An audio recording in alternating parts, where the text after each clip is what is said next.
Let's move back to the continent with some of the biggest stories today. The managing director of the International Monetary Fund, Georgieva, met with senior Ethiopian officials today following her arrival in Addis Ababa for an official visit, and that was at the weekend. The Ethiopia's Ministry of Finance says that the head of the IMF held discussions with high-ranking representatives from the country's Ministry of Finance, the Ministry of Planning and Development, and the National Bank of Ethiopia. The meeting reportedly focused on Ethiopia's ongoing economic reforms, the support provided by the IMF, and prospects for continued collaboration to advance the country's economic agenda. During the discussions, Georgieva commended Ethiopia on the successful implementation of recent economic reforms and acknowledged the significant progress made across multiple fronts. Reports say that Ethiopia's Minister of Finance, Ahmed Shide, provided an overview of the government's ongoing reform initiatives, while emphasizing Ethiopia's determination to establish itself as a flagship of prosperity on the African continent. Well, in the meantime, the Commissioner for Ethiopia's Investment Commission, Dr.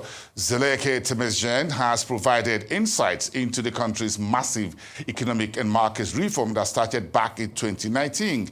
In a recent sit-down interview on the government's Ethiopia in Focus platform, Dr. Temesgen spoke about how much the reforms under Prime Minister Abiy Ahmed is achieving, and this is just an excerpt for you.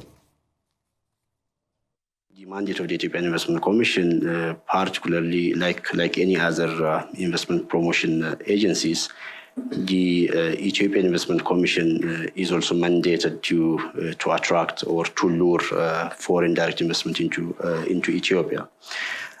This means that the primary target or the main target of the Ethiopian Investment Commission is basically foreign investors.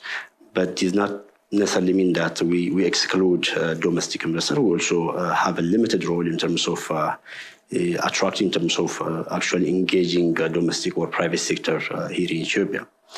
However, even though our main mandate is to attract foreign investment, when foreign investors come to Ethiopia, they can also invest here in Ethiopia through at least two kinds of modalities. One, they can based on the support they get from the Ethiopian Investment Commission, as well as based on the support they get from other government institutions, they can invest on their own. That means they don't require partnership with other government institutions or with domestic investors.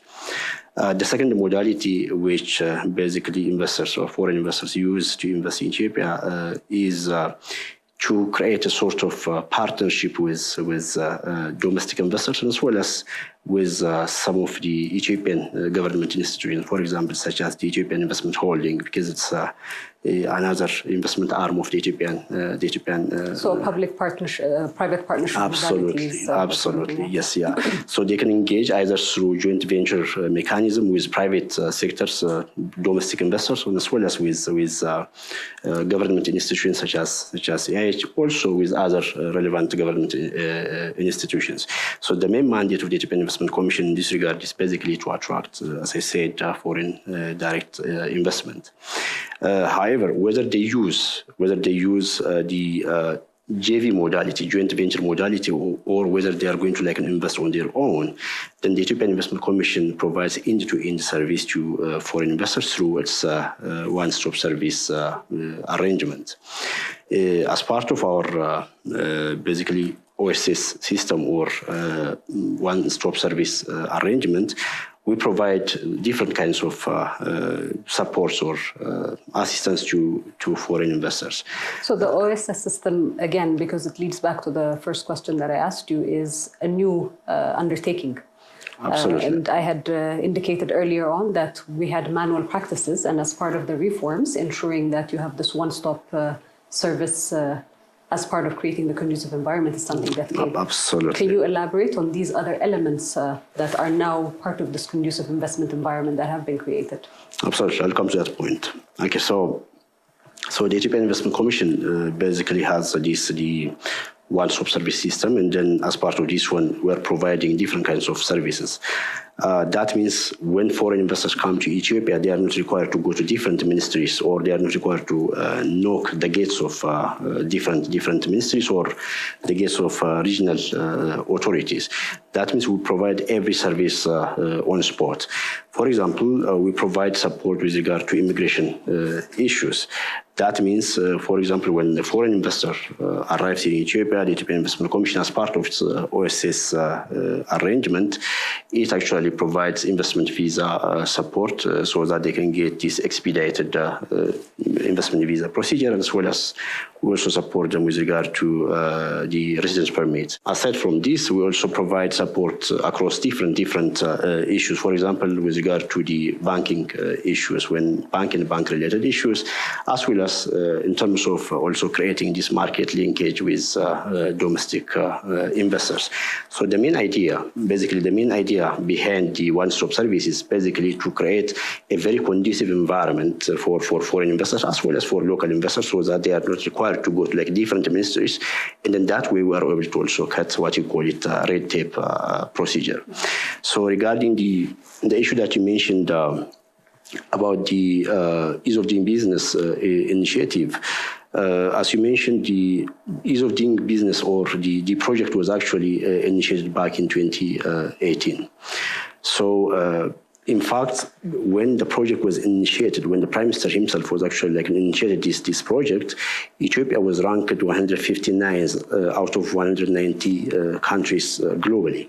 This means that it was quite difficult to do business here in Ethiopia because of different kinds of bureaucracy that we have across different ministries or across different regional government offices.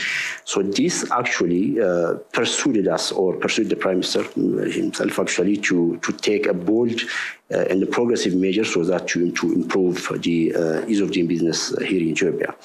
So basically, the ease of doing business initiative has got two different phases, but different in the sense they are highly interconnected. But the phase, in terms of phases, it was actually divided into two different phases.